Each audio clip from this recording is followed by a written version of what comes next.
What do you do when the person sitting across from you at the dinner table doesn't understand why you stay up late writing? What do you do when the people who are supposed to be in your corner, your partner, your family, the friends you've known the longest, what if they look at you like your writing is just a hobby that you'll eventually outgrow? What if they don't say anything at all, but you can feel their skepticism every time you mention your book? If that's what you're currently experiencing, my friend, then today's episode is for you. We're talking about writing without a cheerleader at home, and more importantly, we're talking about how to keep writing anyway. Because here's what I know. The absence of someone else's belief does not cancel out the validity of your dream. So stay with me.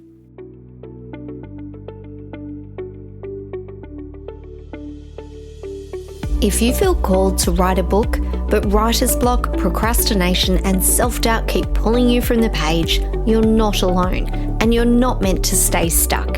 Hi, I'm Madison Michaels, author and life coach, and I've created this podcast as a creative space grounded in faith and mindset transformations to help you break through your blocks, gain creative clarity, and finally finish the book you're meant to write. So grab your cup of liquid gold and let's write the darn book together. Hello, my friends, and welcome to Write the Darn Book. I'm your host, Madison Michaels, and today we're going into what is honestly one of the most emotionally loaded topics I encounter with the writers I work with: the experience of pursuing your writing dream without the support of your family or the people closest to you. We're going to talk about why that feels so hard, what's actually happening underneath the surface, and what you can do to build a support structure that holds you regardless of who is or isn't cheering you on. There's a particular kind of loneliness that comes with not necessarily having the full amount of support that you'd love to have when you're at home. And it's different from the ordinary loneliness of writing. That's kind of part of the craft, and most writers have to deal with that because most of the time, writing is a very solitary profession. But when you don't have the support of your friends or loved ones for your writing, that's when there's a real sting and a real sense of loneliness with your writing. Because to not feel as if you have that support from those who love you can be honestly quite devastating. And perhaps you do have support, but perhaps maybe that support is a bit conditional or it comes and goes. You might have experienced a comment that just is slightly a bit dismissive of the importance of your writing, or perhaps the way the conversation was changed when you brought up your book, or it might even be the silence that lands when you share a milestone, a word count, or a submission, and the response is flat. Polite, maybe, but still flat. And when that happens enough times, particularly when it comes from those that are really important to you, something subtle starts to shift. You start to wonder whether they're right, whether writing a book is actually realistic, whether you're the one being unreasonable for wanting this. That self-doubt doesn't just start from inside you. It gets seeded from the outside and then it grows roots internally. So let's talk about why it is that external validation feels so essential and what's really going on when we're looking to the people around us to confirm that our dreams are worth pursuing rather than trusting ourselves. I want to share something with you that I've heard from multiple writers over the years, and I'll tell it as a composite picture because the story's almost the same every time, even though the details are different. Now, a writer I've been working with, she first came to me because she had a dream to write her first book, but a part of her didn't feel worthy to do that, particularly because once we dug down a little bit, it was to discover that she didn't feel supported fully to embrace that dream. She felt a bit drained by her family and friends, and she explained that she'd carve out early mornings before the family was awake to do her writing. She'd also try to write over her lunch break at work when she could. Sometimes she'd sacrifice a Saturday here and there to write, but it was only to watch her husband give her this look that she started to dread, and the one that said, is this still happening? He wasn't cruel about it. He never told her to stop, but he never asked about her book either. He never asked her, how is the scene going? What's your word count like? What chapter are you up to? His silence surrounding her writing said everything to her, and she felt so deeply sad and disconnected with him about that. When she first came to me, she wasn't stuck because she didn't know how to write. She was stuck because she'd started to internalize her husband's silence as evidence that she shouldn't be writing. And she'd let her own self-doubt about whether her book and her dreams mattered affect her writing. She'd started to feel guilty about the writing sessions that she was able to carve out, almost to the point that she thought she should be spending time with her family rather than pursuing her dream of writing. And then somewhere along the way, she'd also started writing with one ear open, listening for permission that was never going to come from her husband's direction, no matter how much a part of her craved it. What shifted for my client wasn't a dramatic conversation with her husband, though that did eventually happen. What shifted was when she stopped waiting for his engagement or his permission that her writing mattered, and she built something else. She built a writing community. She started a ritual that was entirely her own, and she found her tribe of writers. She stopped writing for her husband's approval and instead started writing for the reader on the other side of the page who was one day going to read her story. She finished her book. He came to her book launch, but she didn't wait for that moment when he did come to the launch to believe it was worth finishing. And now he is so super supportive of her writing. So that's the work, and it's work that I want to walk you through today. Here's the neuroscience piece, though, that I think it's really important that you understand and take in because it removes a lot of the shame surrounding writing. The truth is, human beings are hardwired to belong. The need for acceptance from our tribe, so the people we're closest to, isn't a weakness. It's literally hardwired into our nervous system for survival. Our brains read social disapproval through the same neural circuitry as physical pain. So when someone we love is dismissive about something that matters so deeply to us, we don't just feel sad, our nervous system feels as if it's actually a threat to our survival. So when your family doesn't engage with your writing, your nervous system can read that as rejection. And when the nervous system feels under threat, it does not prioritize creativity. It prioritizes safety. And this is one of the lesser talked about reasons why writers freeze on the page. And it's not because they've run out of ideas. It's because somewhere in their nervous system, there's a signal that says, this isn't safe. They might leave. They might reject me further. They might think less of me. I might lose them. Understanding that response is the first step to working with it instead of being driven by it. Remember, you're not needy and you're not weak. You're responding to very old and very human wiring. And what we can do is give your nervous system something else that it can orientate towards. Now, I work with a framework that I call the 3-layer support system, and I want to walk you through each layer because they work together. You might find you already have some of this in place without realizing it, or you might find that there's a clear gap. Either way, this is your invitation to start building it consciously. The first layer is community. And this is the outer layer, and it's one that most writers can access the fastest, even though they might not think they can.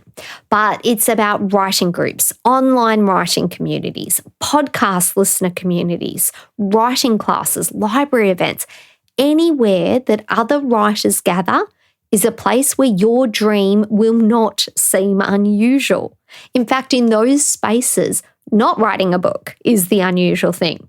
Now, when you immerse yourself in a community of writers, your brain stops reading your goal as a threat and starts reading it as normal. And that's not a small thing. That is neurological recalibration of your nervous system. Now, if you're a dove or an owl writer within the bird personality framework, you might prefer a smaller, quieter space, perhaps a writing partner, a private online group, or a small in-person meeting community of writers. Whereas if you're a peacock or an eagle writer, then you might thrive in a more energetic community, something with momentum and visibility. Neither is right or wrong. What matters is that you find your version of, these are my people. I have found my writing tribe. Now, layer 2 is accountability, and this is the middle layer, and it's about having someone who checks in on your progress specifically, not just your general emotional well-being, but the actual writing itself. A writing coach, an accountability partner, a friend who's also working on a creative project are all excellent choices. Now, someone who asks, how many words did you get this week? That's what you're looking for. Someone who notices when you've gone quiet. The distinction between community and accountability is that community is ambient, it holds you in a general sense, whereas accountability is specific and it has your name on it. Writers who are primarily kinesthetic in their NLP modalities, meaning they process through feeling and doing, often respond really powerfully to accountability because the check-in creates that feeling of being supported. Visual writers, on the other hand, benefit from seeing their progress tracked and reflected back. Auditory writers often find that simply talking through their week with an accountability partner helps them process what's working and what's not. So pay attention to what type of check-in actually energizes you and lean into that format. Now, layer 3 is your inner anchor, and this is the deepest layer and the most important one. It's the thing that holds you when the community is quiet and the accountability check-in are days away, and your family is at the dinner table not asking you about your book. Your inner anchor is the clear, grounded, personal reason why this story needs to exist and why you are the only one that can tell it. Now, I want to ask you something, and I want you to actually sit with it, not just skim past it. Why does this book matter to you? Not as a career move and not as something you're hoping will validate you as a writer, but at the most fundamental level, what would be lost if the story didn't actually come into creation and exist in the world? Who needs it? What does the world look like with this book in it? And when you can answer that question clearly, when you can feel the answer rather than just say it, that becomes your inner anchor. It's what you come back to when the external environment doesn't mirror the importance of what you're doing. Your family's understanding of your work does not determine the worth of your work. Those are two completely separate things. And it's worth saying that again, okay? So the level of support that you receive from those around you, it does not determine the value of what you are creating. You have been gifted with this idea for your book. You feel that sense that you need to write this book. It has to be brought into existence, into the world. You have got to honor that feeling. Now, let me give you something concrete to walk away with today. And 3 things, but you only need to start with 1. First, find your community if you don't already have one. Okay, so spend 15 minutes this week identifying one writing group or a podcast community or some online space where writers gather around the genre or the stage that you're in of your writing. And you don't have to be active in that community immediately.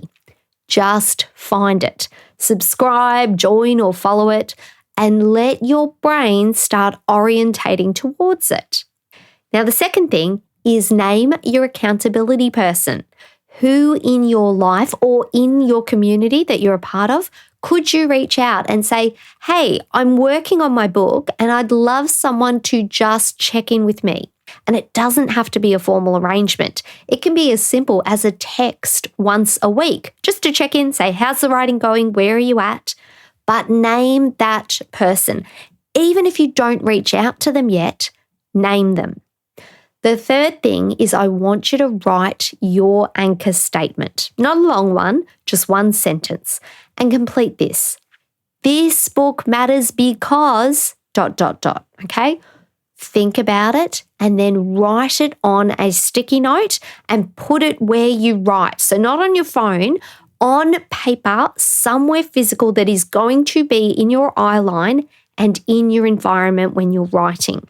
Now, when your environment doesn't reflect your belief back at you, so your family, friends, or loved ones, your anchor is going to do that. All right? It is going to reflect the why this book is so important to write to you. It's going to remind you of that.